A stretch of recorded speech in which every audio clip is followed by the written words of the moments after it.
Bruce Hornsby is a piano legend. Those flowing chords, that rhythmic left hand, there's something so free and expressive about his playing, like he's having a real-time conversation with the piano. So in this video, I'm going to be watching some of his classic performances and working out what makes his style so unique. And of course, I'm going to show you how to bring some of that Hornsby magic into your own playing with ideas you can try right away. Let's dive in. Hey, quickly, sorry to interrupt the video. I was looking at the back end of YouTube a couple of days ago, and it turns out that the majority of people that watch this channel still haven't subscribed. So if you're really enjoying the content we're putting out here, can you please subscribe to the channel and like the video? It super helps us out. Yeah, it would mean a huge amount if you could do that. All right, let's jump into the video. Sometimes it leads up, time to follow.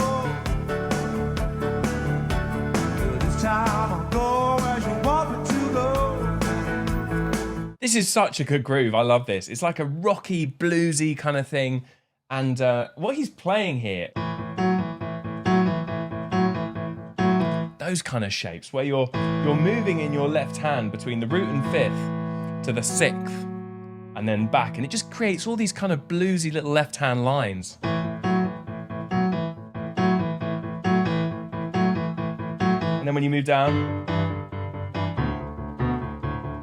they work really well, and the guitarist is also doubling that as well in the groove. And then in his right hand, he's just kind of playing these little fills that just add something to the music. Yeah, and when you put that together,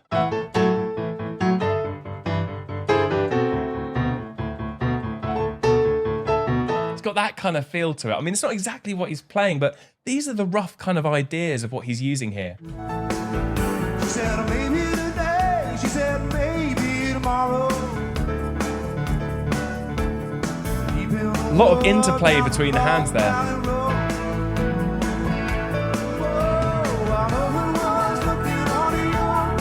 Oh, I love that chord progression.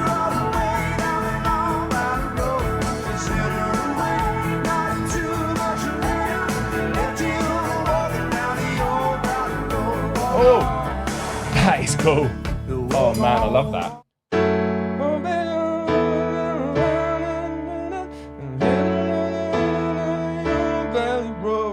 Oh, that's so nice, isn't it?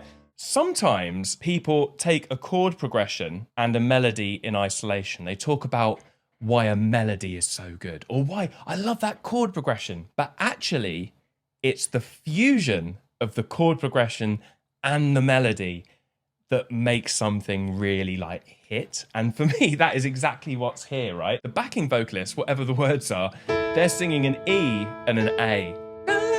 It's just like this thing going over the top. And the melody he's singing is on an E. And then when you add that with, sorry, hopefully this is making sense. When you add this with the chords underneath, it just sounds so nice. It's like this little moving bit that takes you on a journey. Those chords are, it's like F sharp minor 7, like E sus 4, D sus 2. I think that's it.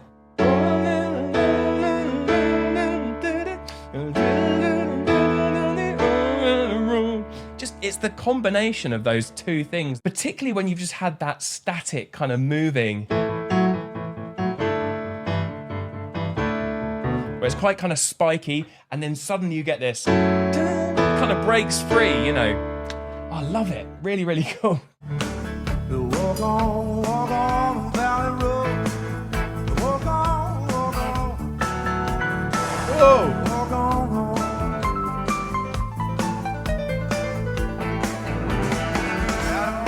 I wasn't expecting that. That sounds like Kenny Kirkland. I don't know if anyone here checked out Kenny Kirkland, but he's like a really famous jazz pianist. I got so into Kenny Kirkland at one point. But he does lots of things like that, which are like these kind of...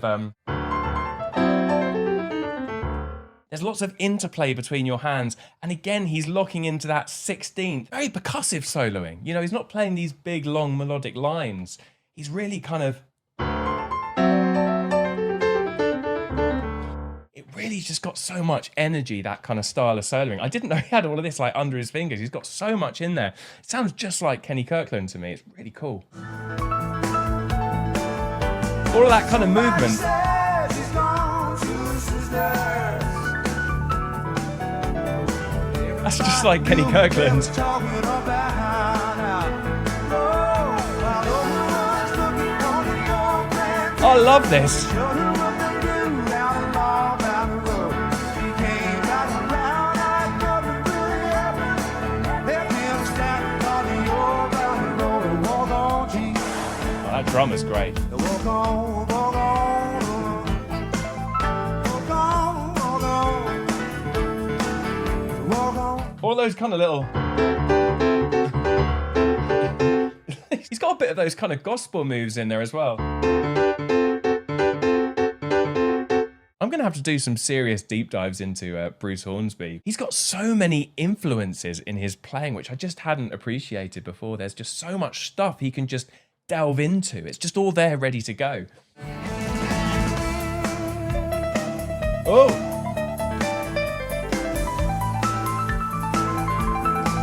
That's Kenny Kirkland, man.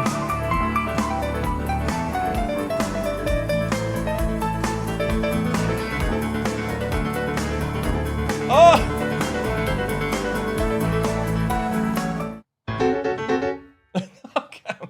No chance, mate. No chance. Man, this is giving me my practice for the week here. You know, it's got that real interplay between his hands. It's so hard to play that stuff. You have to be so in control and so locked into that subdivision and have amazing hand independence to be able to do that. Whew, I got so much to work on. Walk on, walk on.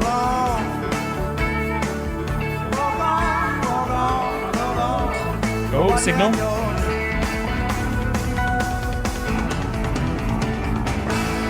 Oh.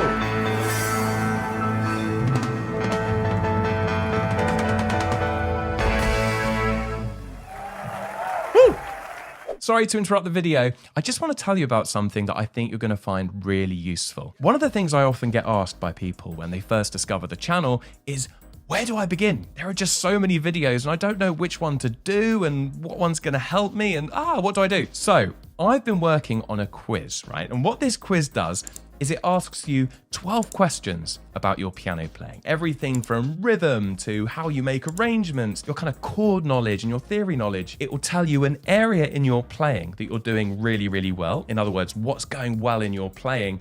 And most importantly, it will tell you what area of your playing you really need to work on in order to get to that next level. And the best bit, it will recommend 3 videos on the YouTube channel that are like the best ones for you to watch to help you get to that next level. I've been trying it out with a bunch of different people over the last few weeks, and it's really helped them work out exactly what they need to do. The link is www.keyscoachquiz.com. The link is also in the video description. You can also scan this QR code up here. I just really want you to do it because I think you're going to find it useful and it's going to help you navigate your way through all of the content on the channel. It takes 2 minutes. It's completely free.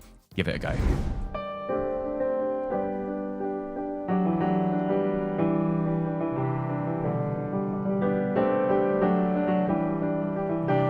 Ooh, some strings here.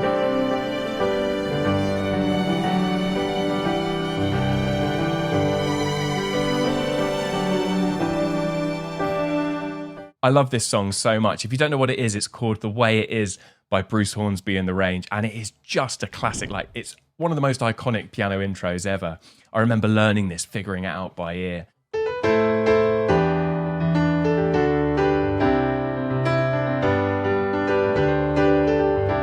So that's the kind of thing he does on the original. I've actually made a full video about this intro, which you can go and check out. I'll link it down below. What I think he's doing here, he's in the key of G, and he's just keeping this kind of pedal going along the top in his right hand.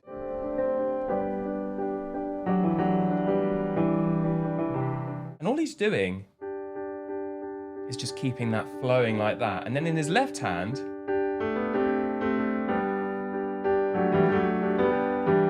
it's harder than it looks, that, sorry.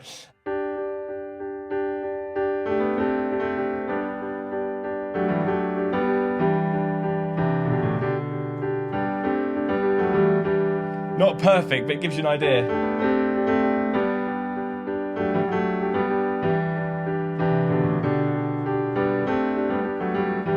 Playing thirds in your left hand is so challenging because so often we're playing just root notes or kind of more complex bass lines, but actually playing a harmonized melody in thirds is really tricky, actually. That's something I need to work on. Okay, that's my practice sorted for this week. Standing in line, marking time, waiting for the welfare dime, 'cause they can't buy a job.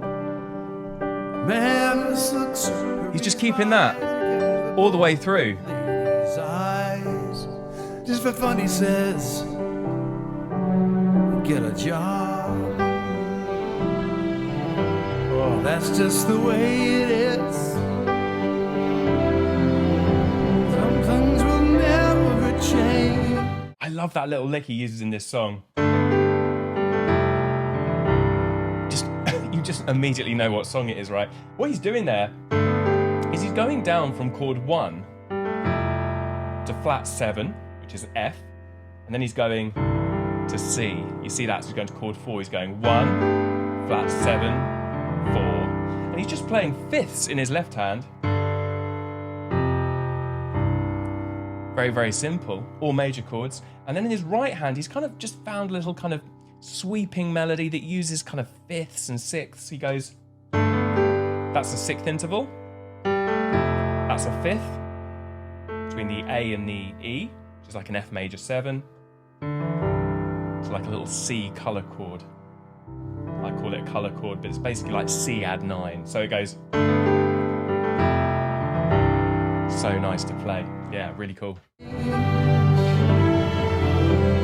That's just the way it is. Oh, it sounds really cool with the strings playing as well. Believe them.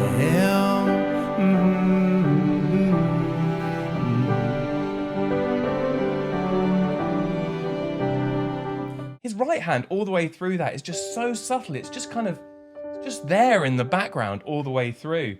I mean, if you want to just sound a little bit like this, literally just get that shape in the key of G and just play like in your thumb, play a D, then a G, and then a D at the top. So you got fifth, root, fifth. And in your left hand, just have a go at moving notes around in the G major scale. So all I've done there is I've played the G major scale in thirds. Like that, you see? The bottom note is my scale note, and then I've just harmonized it with a third above. Have a go at just playing that. Something in your right hand, like a repetitive pattern.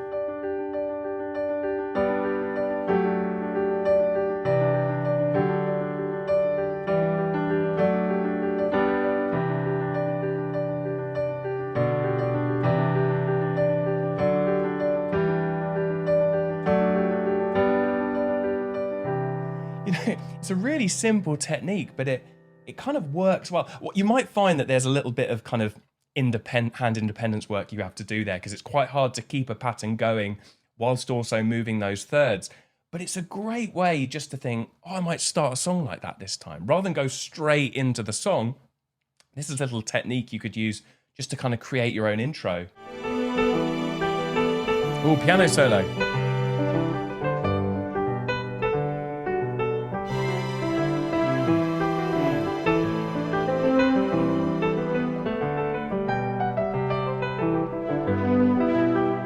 Interesting.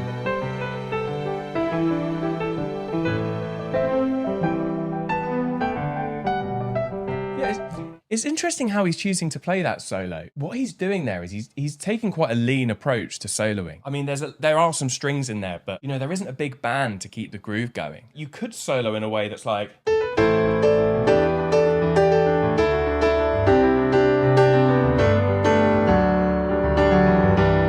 you know, where you're playing lots of stuff, you're really filling out the texture, you're making the music sound full. He's actually taken this to a completely different place, which is, to be honest, it's not something I'd like to think to do. So this is why this is so good. I'm going to completely butcher it now, but he's doing something like this.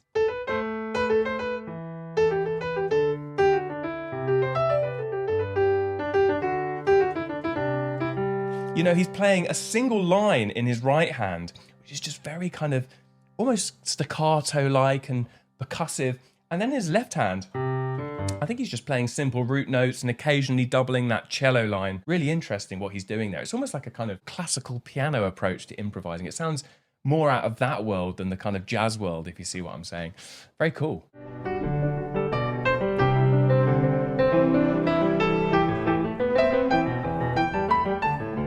More going on in his left hand there.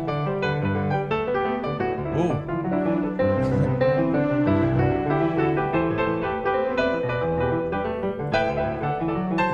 Wow, a lot going on there.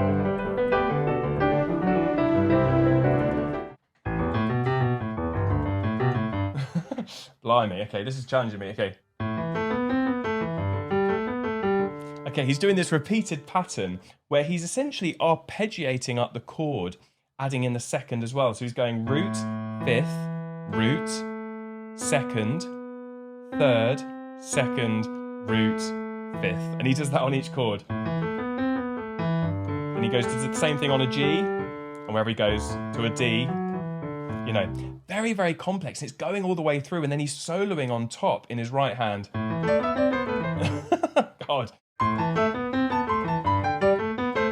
Oh, but that's too hard to do straight off the bat. There's so much in this, isn't there? He's not just going through the motions here. He's really trying to take this song, which I imagine he's played hundreds of times, thousands of times, to a new kind of place.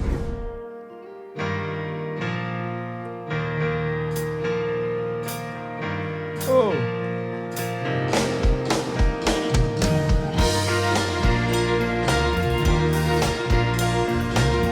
What a tempo.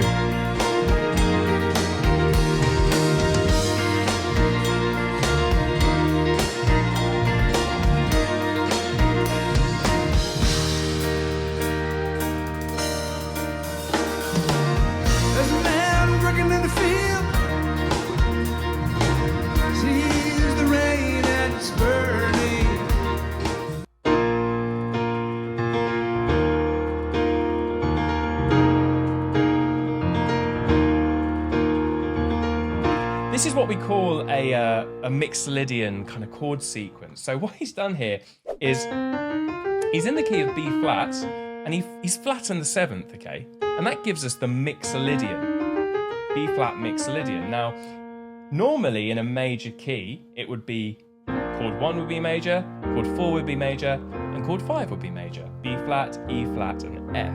However, when you flatten this note here, your 5 chord changes. Your 5 chord changes from major to minor, and that completely changes the kind of sound world we're in. So he's got that B flat chord, which is playing open.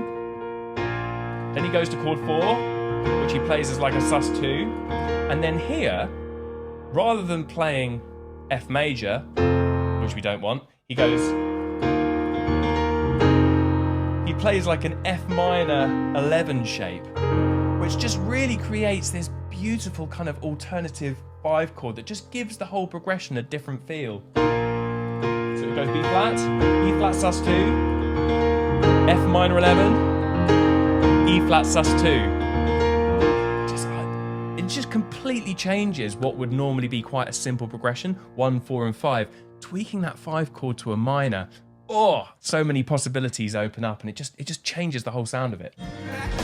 Build a man, turn this into a wasteland. Hey. Look out for the men who say it's okay, sitting in the building far away, and the men who say signaling to the violinist. Okay, sitting in the building far away, but the men who say it's okay. Oh, something's happening here. The men who say it's okay. Look, everyone's looking up. This probably doesn't happen normally.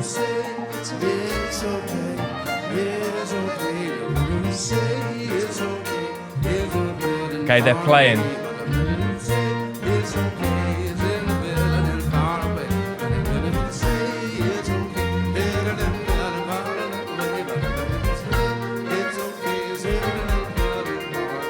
These are my favorite. When this happens on gigs, when you usually play a song a certain way in a band or in a group, and something just kicks it into a different place that you'd normally take it, those are the moments I live for, because it's just like, oh wow, had we not have done this gig, we never would have played it like this. You were not just going through the motions, we're kind of creating something on the spot. And I think that's what's going on here. If you look at them all, they're all just fixated on Bruce. It's like, what's he doing? Where's he going to go? What am I going to play next? Because I need to get all the signals I can to know what I'm going to play.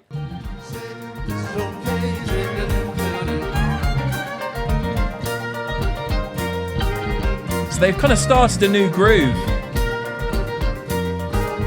Is he signaling to them to take it quieter? He's soloing over the top.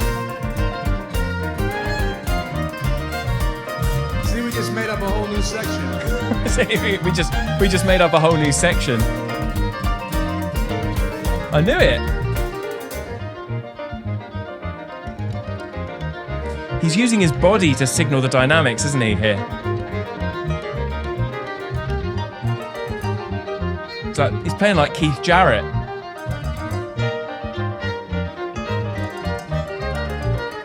I love that violin over the top. Whenever something like this happens, it's always fun getting into it. The big question is, how do you get out of it?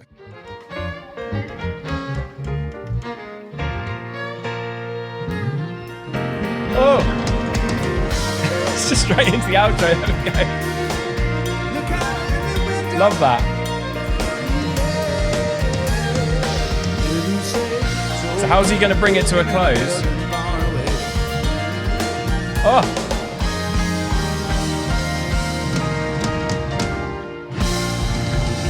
Nice. Thank you so much, everybody. It's a Talk Auditorium.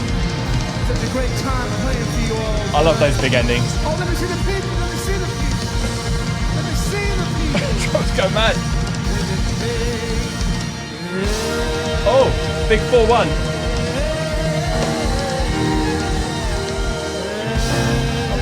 Oh no, C minor. Chord 2. Thanks for being pat. Very nice. Thank you, everybody. Thank you so much for coming. Bruce Hornsby, what an incredible musician.